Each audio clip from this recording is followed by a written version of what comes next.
Well, welcome to the birthing of a book baby. My name is Alfred Castillo, and I'll be your host.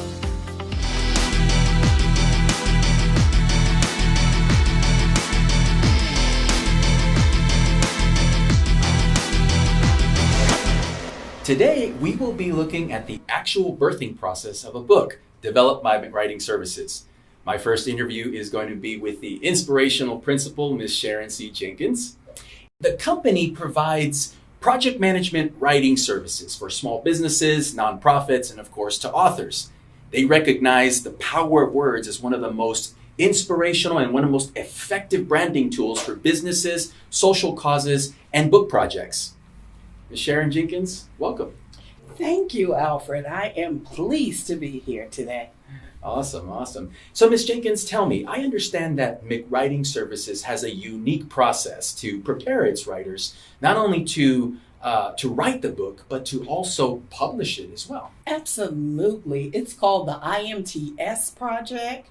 And the wonderful thing about this process is simply this. It is a unique secret sauce that we use for all of our authors. We believe that if you have a great beginning, you're going to have a successful ending. So let me talk to you a little bit more about the process. I stands for idea. We help the author come to a place of faith about this idea that they have, this conceived idea, and we help them mold it and shape it so that it'll be industry acceptable. So you have to make sure that your audience, your target audience, is going to be receptive of this particular idea that you have. Then the next thing is your motivation. That's that secret sauce that keeps your mojo running. We have to make sure that you know what that is, because writing a book is not for punks. You have to make up your mind that you are going to see this to the end. And quite a few authors get to the manuscript completion stage and they don't go on. So we want to make sure that you're in tune with your motivation. The next step, and I love this step, is the team step. The author actually thinks about, I'm really strong in this area, but I'm not so strong in this area. So we help them select a team. We put a team around them to complement their strengths and their weaknesses. And the last part of our process is sales. The reason why sales are so important is because you want to make money. You want to sell books because you want to make money. So we help you develop a marketing and sales strategy that will ensure that you meet your financial goal for your book. So the reason why we work with authors in the beginning of the process is because if you have all of this established, when you sit down to write your book, you already know that you're going to be successful. Some of the things that authors think about when they're writing a book is, will anybody want to read my book? Or will anybody want to buy my book? Well, we dispel those myths and we help an author find confidence. We're going to interview two of my authors today, Dr. Barbara Walker Green and Dr. Bruce Johnson, and they are major influencers in their industry. And what I love about them is the fact that they brought a challenge to the table. It was critical for us to make sure that their books were reflective of their brand. We make sure that your book talks about you, shouts about you, and gets your message to the masses. So thank you, Ms. Sharon, for sharing that story with us. And I look forward to hearing from Dr. Barbara and Dr. Bruce Johnson. Thank you again. You're welcome. We are now here with the author of the book, The Inevitable Rise of a Shero Nation. Dr. Barbara, welcome. Thank you for having me. So my first question to you, Dr. Barbara, is what was your motivation to get the book completed? I tell you, my chairperson that hooded me with my doctorate degree, her name was Dr. Krista Watson. And one of the things she said to me that I'll never forget during this journey, my doctoral journey, is that it's your time. She said that to me, and it didn't mean anything to me at the time. Since then, right before I graduated and was hooded, Dr. Watson passed away suddenly. And it really struck me, her 3 words, "It's your time." So I took it to heart, kind of. I kind of took it to heart, and I sat back, I reflected on it, but time just kind of went by. Then here comes COVID. COVID hit. I'm naturally from California. I live in Texas like 50% of the time. So I happened to be in Texas when COVID hit, right? So now I'm locked down by myself in my beautiful place with nothing to do. So I started reflecting back on what she said, "It's your time." So I took that to heart and I said, you know what? I am not going to sit here and let all this time go by and not accomplish anything at the end of it. So I decided to start writing my book. So one thing about me is once I'm accountable to someone, I do it. I'm 110%. So I knew I needed to get accountable to someone. So I called Miss Sharon Jenkins, right? Oh, I yes. called Sharon. She has her beautiful business, writing services. And I knew once I opened my mouth and told her I wanted to write a book, it was on, right? So I called Sharon and I told her I wanted to write the book. I told her a little bit of the story behind my motivation. And she said, "Let's do it." Once she said that, I knew it was on.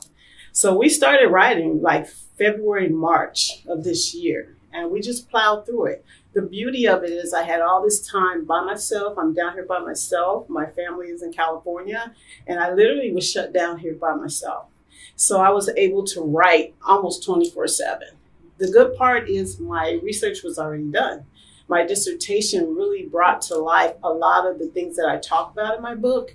They came from the research that I did for my dissertation. And I can tell you, it was so enlightening, the things that I found out about what women and gender equality is really about, where it comes from, and how to really face it and conquer it. So my motivation came from, I would say, Dr. Krista Watson and my desire not to let COVID take me to a place where I came out of it on the other side unaccomplished.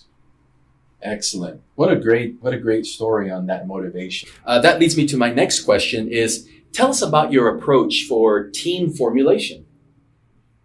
Well, again, for me, it's accountability. So I knew that if I was accountable to someone, that I would get it done. But not just to Sharon and her motivation and her wonderful skills at bringing out the creativity in me, because writing a dissertation is very sterile, right? It's like you have to quote everybody, you have to cite everything you do, you have to make sure you cross your T's, dot your I's. So it's very sterile. So Sharon was able to bring out the creativity and the emotion behind what I was doing. So that commitment to doing a good job with her, alongside of her, really pushed me. So I know I needed someone like that. But I also needed the excellent editing services of someone, right? Because you have to make it clean, especially when you have a DR in front of your name. People expect for you to be perfect. So Dr. Shan, she came on board with Sharon, on part of Sharon's team, and she made sure it was clean and crisp. Then I have Nick Jones. He's my videographer. And he helped me put together some wonderful pieces. You should see my website. He's really good at putting video content together. So we work very well together to do that.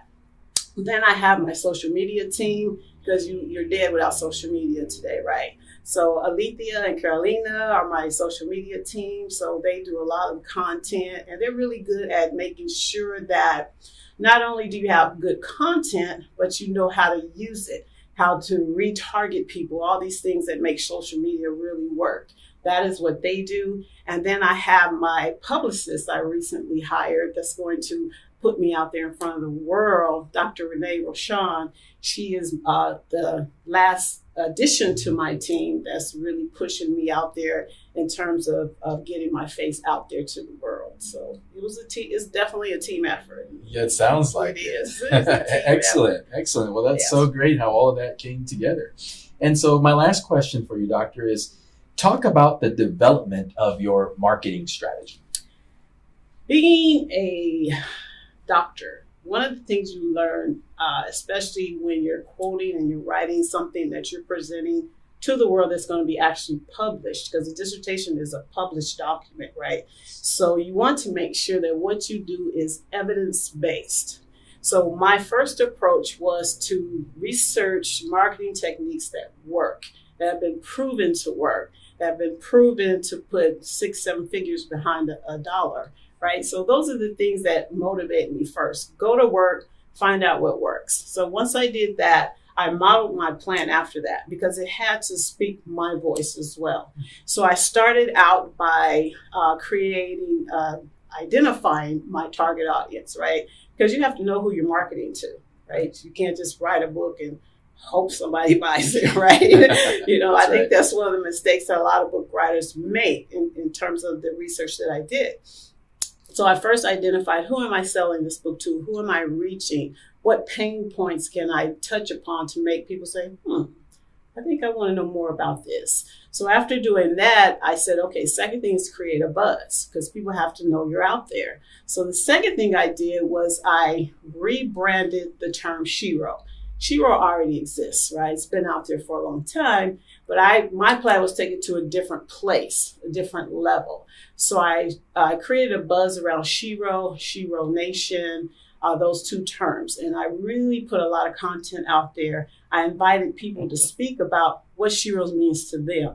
So I let the world's voice be heard is what my goal is, to let the world's voice be heard. What is your Shero? Who is your Shero? Your grandmother, your daycare provider that allows you to go to work and not worry about your kids. The senators, the judges, all those other people. Sheroes come in all sizes, shapes, and colors. So I created a buzz. Then after creating a buzz, I said, okay, everybody knows what this Shero is. I invited people to send video to me and talk about who their Shero is. That was a wonderful, wonderful experience. I got a lot of information from people that shared their Shero stories. So I allowed the world to speak about Shero and start talking about Shero. And that term, just really getting it out there. After that, I said, okay, everybody's talking about Shero. I have content out there. I have people sending me content. Now it's time to release the title of the book. Very systematic approach to this, okay? So I released the title of the book, The Inevitable Rise of the Shero Nation. So I put the book title out there, and it really caught on really quickly. We were in the 80,000 plus number, somewhere like that in social media, people just clicking and trying to find out what is this Shero thing all about. So I did that. The next step was to release the book cover. Okay, so the book cover, I released the cover, and the back cover of the book was really big deal for me. I didn't just throw a back cover together.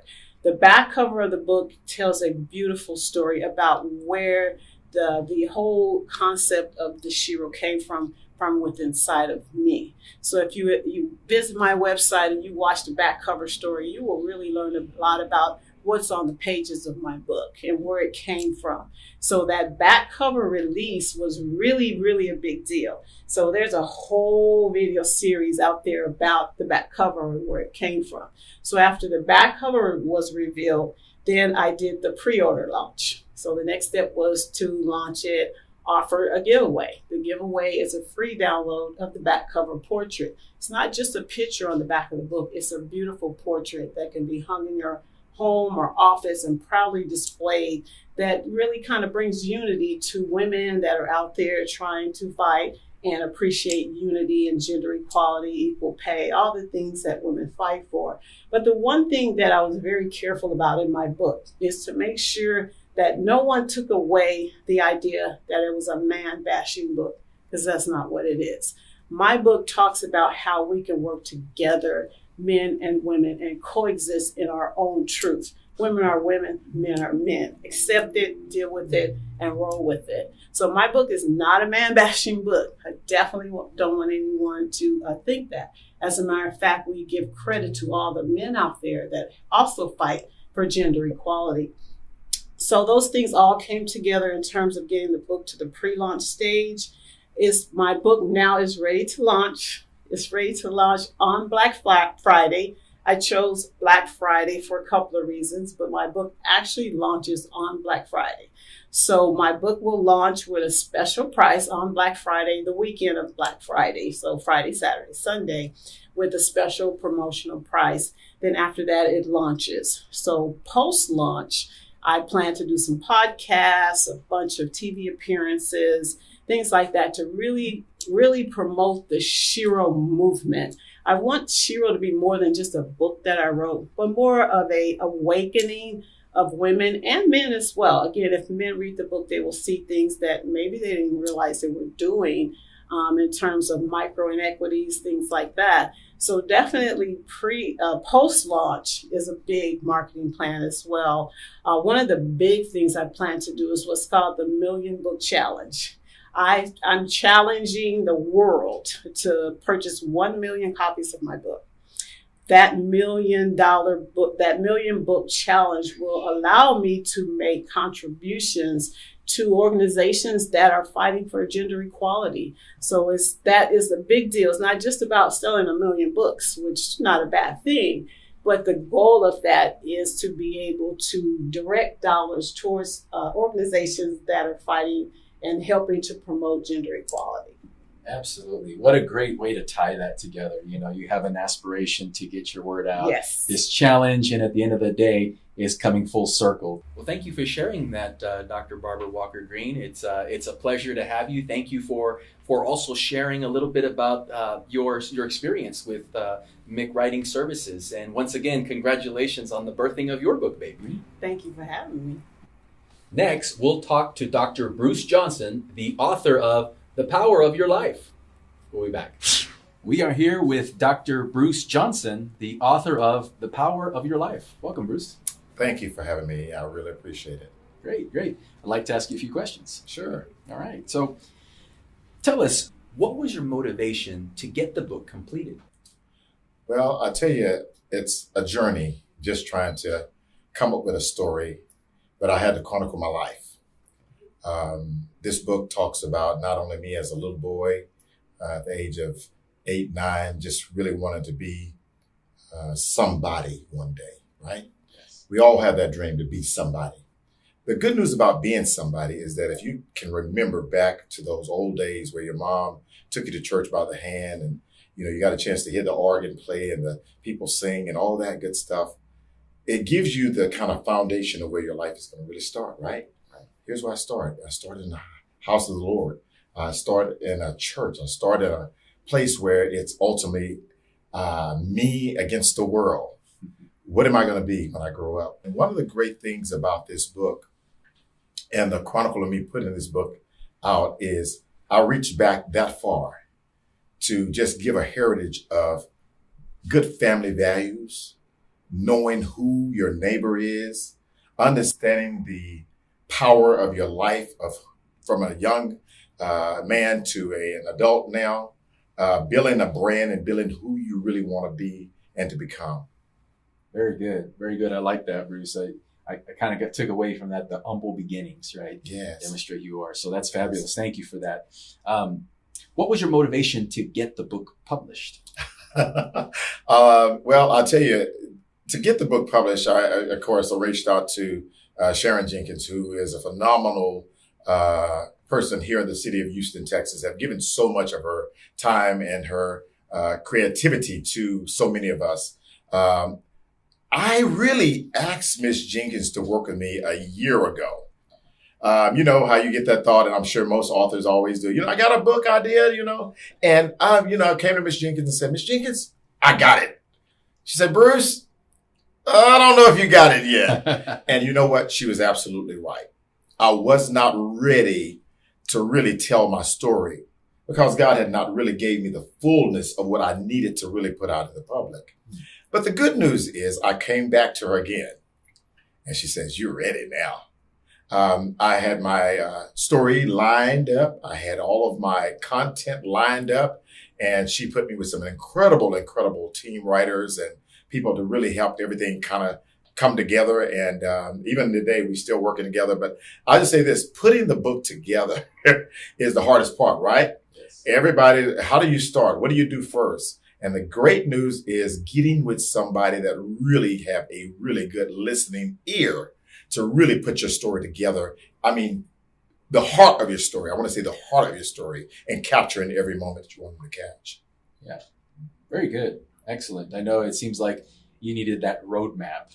It sounds like, Absolutely. reaching out to Miss Jenkins for that guidance, and then obviously not hearing everything we want to hear. Like, I'm ready. Yes, you are. No, halt, not yet. No, not Here's some preparation. And so Exactly. there's some dealings that you needed to work with. And Absolutely. then ultimately you had that team.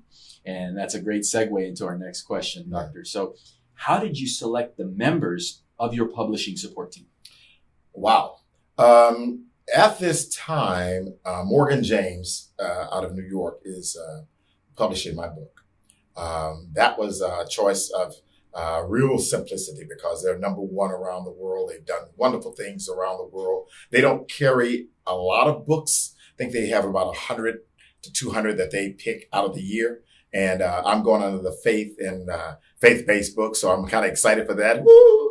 A shout out to them. But more importantly, Sharon Jenkins helped me to put that portion together because, again, the tonality of the story that I've put out in the world through this book, The Power of Your Life, it has to have a home. And finding the right home for it, for your book, is not easy. So it's kind of like you have to make sure that your book, your writers, your publishing, all come together. And with moving forward to push this book to a Morgan James, you want to definitely make sure that you can not only, should I say, get in bed with them to make sure that they are going to, pamper your baby, right? Take care of your baby. Yeah. You want to make sure that they can really take this book to the whole next level in which they can.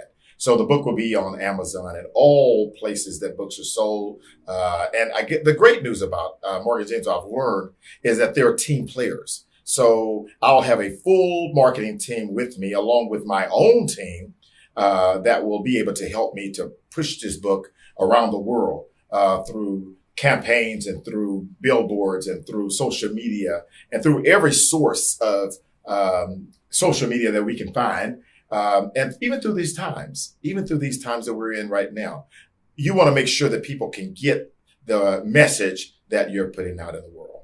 That's correct. That's very impressive, Doctor. Thank you for sharing that with us. Again, the selectiveness of that publishing company, and that's what you're targeting. It sounds like you've done your research and your homework. So excellent. That's good that you've put that work behind that. Absolutely. So you mentioned marketing. Tell us about the development of your marketing strategy.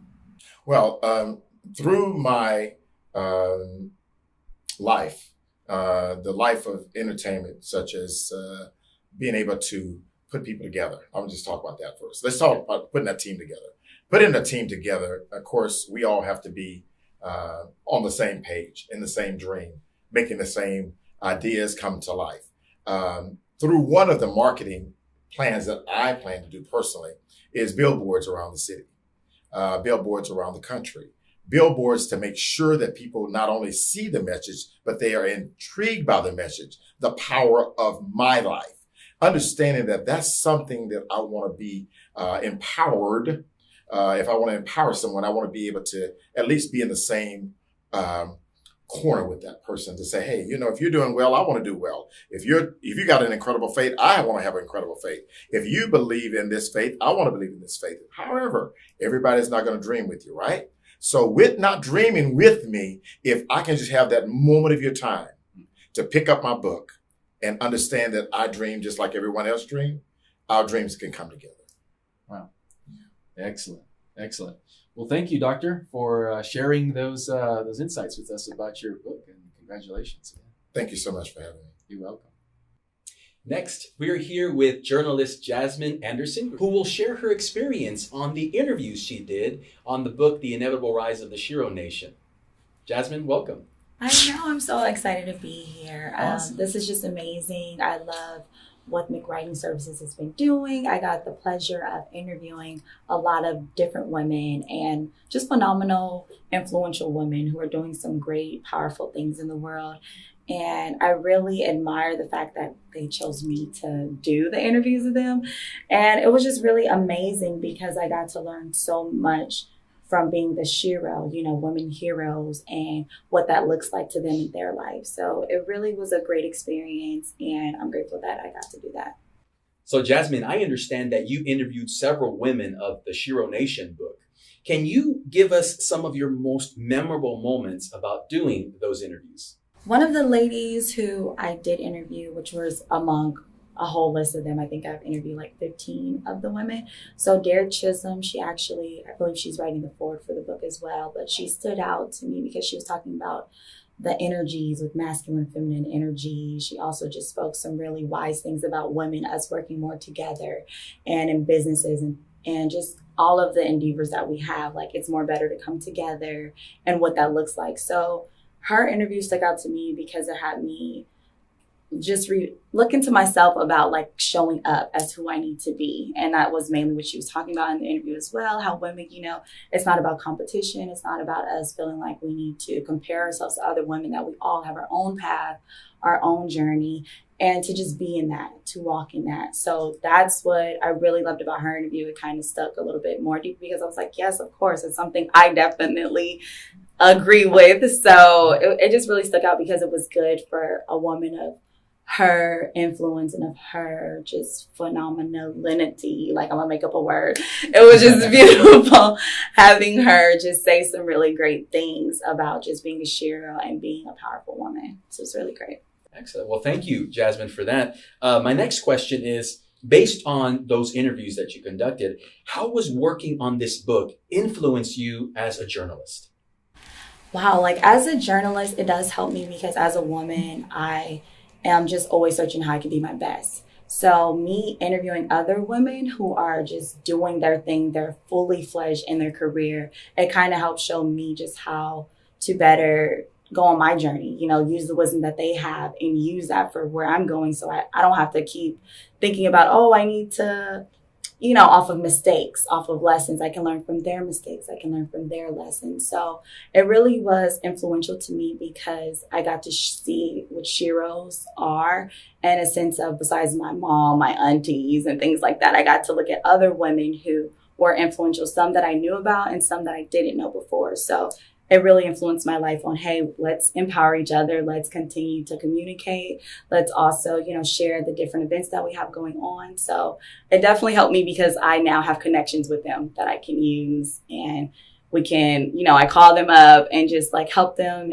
with whatever they need. And then they are also willing to give me as well the help that I would need for my journey. So it's been great. Well, Jasmine, thank you for your time today. And we look forward to hearing more from you. Yes, thank you for having me. It's the team that makes the dream work, folks. And now we're going to talk to a few members from Writing Services in just a few moments.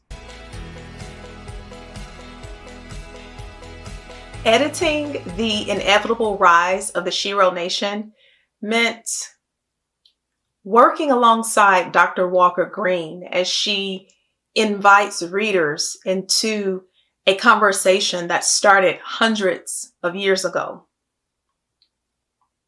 This conversation is one that brings about awareness.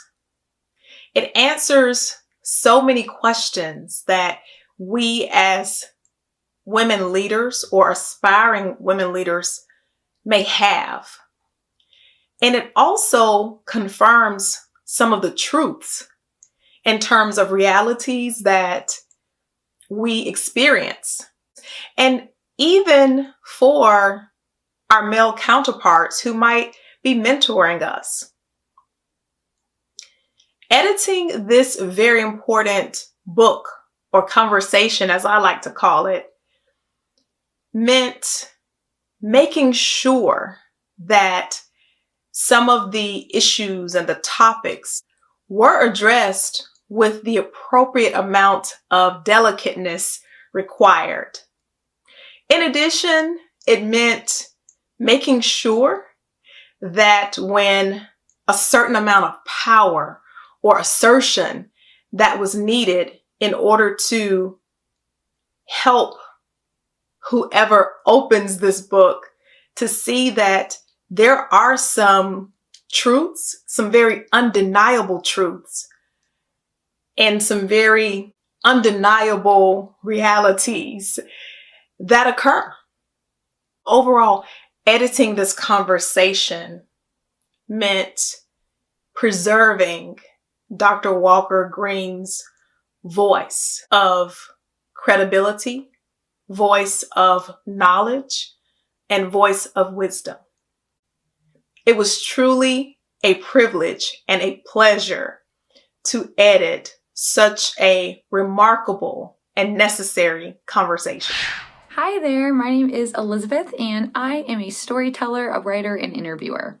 I wanted to talk a little bit about how important it is to write memoirs and to work with a storyteller that really can help you draw out those life experiences to put them into a book that you can keep for generations.